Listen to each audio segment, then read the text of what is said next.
How y'all doing, baby? It's Friday. It is Friday, our first Friday of 2020. So y'all know what to do there. It's Beer and Bud Friday. I have another delicious Boddington's Pale Ale from our dear friend Bernadette Pree. Oh boy, let me tell you something. There's a little ball inside that can there that mixes the beer as it comes out. And I'll tell you what, baby, this stuff is creamy. It is very good. And boy, howdy, does it put a head on that beer. Thank you. I'm putting that in my left-leaning glass from Esther Ramirez. And y'all know the rest of the routine, baby. It's Friday. Put that bud in the bowl. Put the beer on the ice. And let's get it going. But anyway,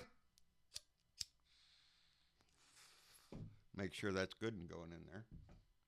Wait just the appropriate amount of time to let that beer settle down into a nice head.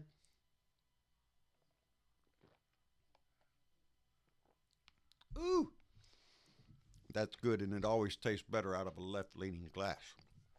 What's going on, John? Why, hell, everybody knows what's going on. It's all up in the news what's going on.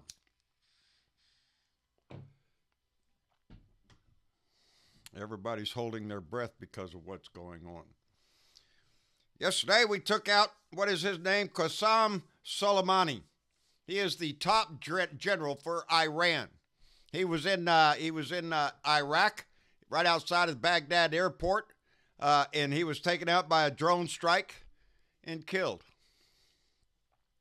Him and I believe another top general from the Iraq military.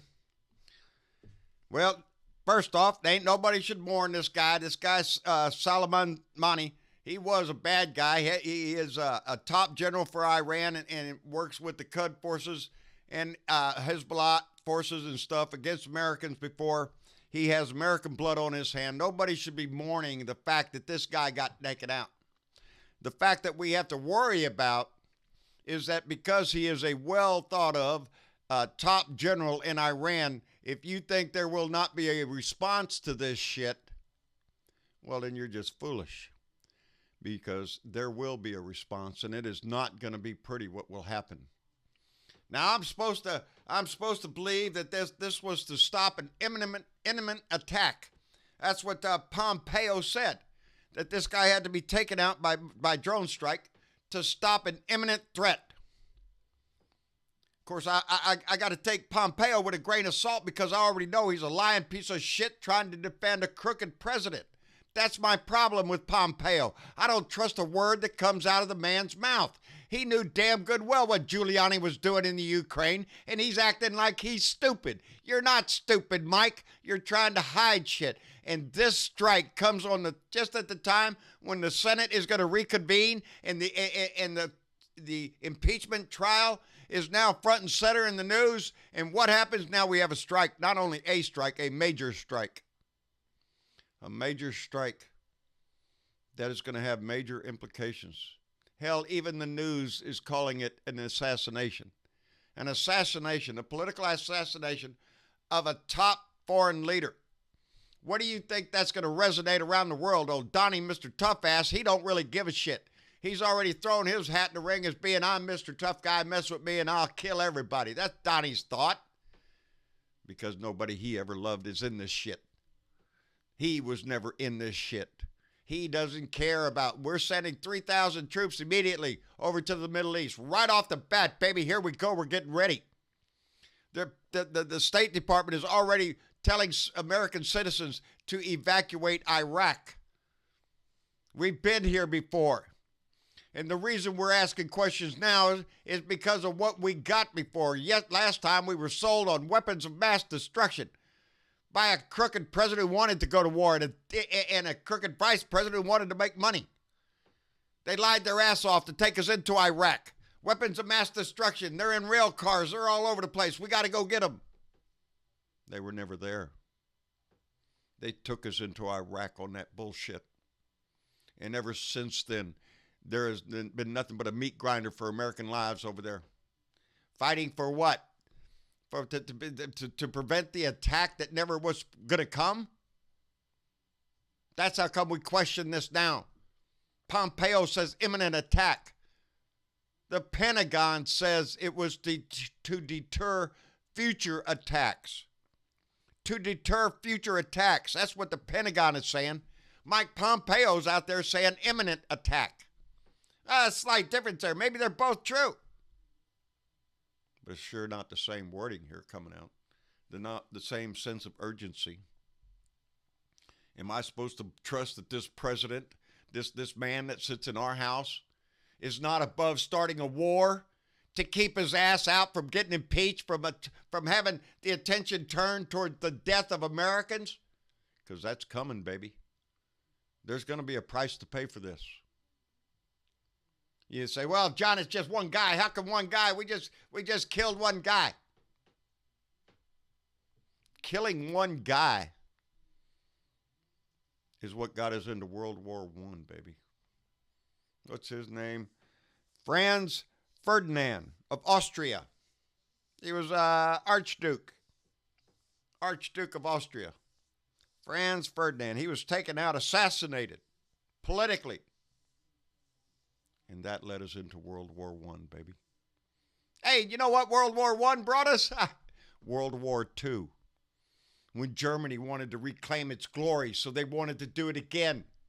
World War II, baby. One man's life could make a hell of a difference in the whole world. And we're all out here hoping to hell that this isn't a repeat of that same shit. There's going to be repercussions. He didn't go to the Senate. As far as I can tell right now, the only person he told was Lindsey Graham. Oh, big howdy shit that was. I really trust Lindsey Graham, the flip-flopper, the guy who can't make up his mind who he is. That guy, no. He's in bed with the rest of them, in bed with Donnie and Pompeo and Barr. I'm supposed to trust any of them as an American out here? I don't think so. I do not have trust in my government that they are not going to throw us into another wag the dog, get us into a war shit to keep his ass out of jail situation. I don't put that above this administration. They're already willing to sell us out to Russia. They're already willing to try to extort a foreign president in Ukraine to dig up imaginary dirt on his political opponents. His policy in North Korea has gone to shit. Everything this man touches dies. Read the book. This is not new.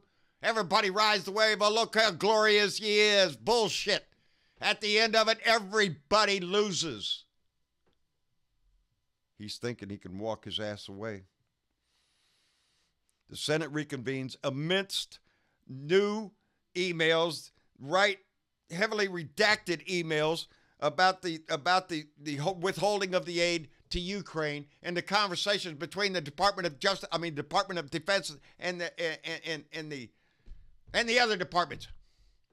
And they're heavily redacted. Why is that? We're only talking about internal conversation about why aid has not been released to Ukraine. And all of a sudden, page after page after page is just black. This president lies through his teeth.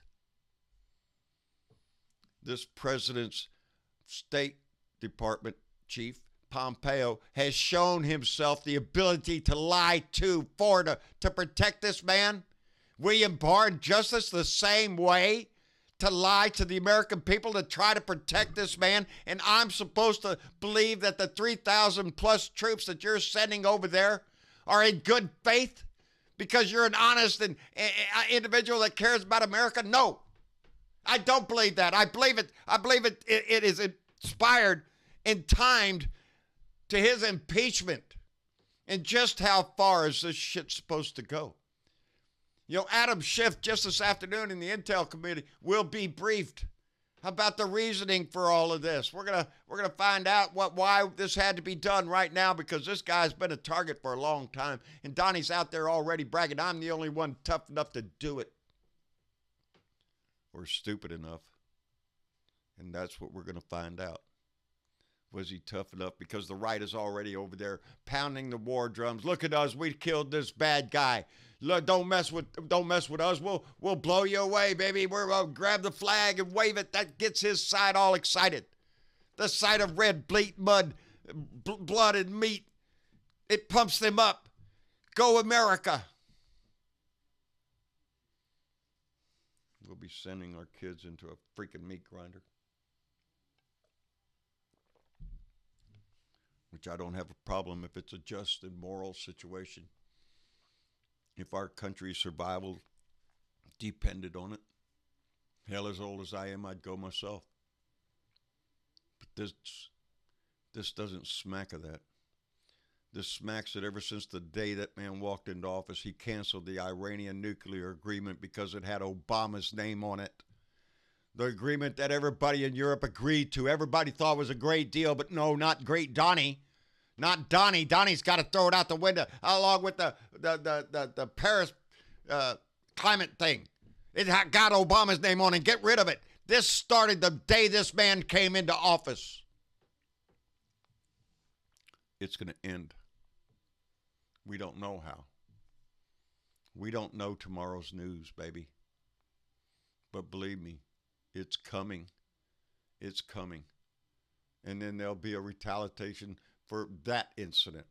And that's how freaking wars start. Hell, we ain't been in Iraq enough times. Let's go back, boys. We didn't do it the first time. We didn't do it the second time. Maybe the third time's a charm. Is that what it is? I can guarantee you one damn thing. Young Americans will die, baby. Young Americans will die. And this old fart will sit in his throne up there. It makes me sick. Hey, Donnie, I got a good idea. Why don't you encourage your sons to join the military, to show patriotism to the country, to lead the fight, baby. Let's defend America. Come on, Donnie Jr., let's go. Eric, sign up, buddy. Yeah, good luck with that shit. And good luck with everything else that we've got going on in this country. If we don't remove this stinking man, we're all going to be in a war. He's looking for some Mad Max society, something after the apocalypse. Hell, Pompeo would be tickled to death. This will bring Jesus back. That's Pompeo. This country's walking on thin ice now, baby. There's going to be repercussions, and it will be in the news, and it will be major. And then we're going to have to wait back and see where our leaders take us. But now is the time for American patriots to stand up and ask questions, baby. This is not the time to turn to a diversion against what the biggest threat this country has. And that's the man that sits in our office. Anyway, I'm going to do a mail call tomorrow on Saturday, assuming we're all still here. Anyway, like, share, subscribe. John Bernabal, Blue Dot in Texas. It's never been more important for you to let that blue light shine, baby. This is going to get nasty real soon. We stand our ground, baby. I am proud to stand with you. We have a republic to defend against the biggest threat it's ever seen. I love each and every one of you. Stay tuned, baby. We'll be here tomorrow. Y'all take it easy. Bye now.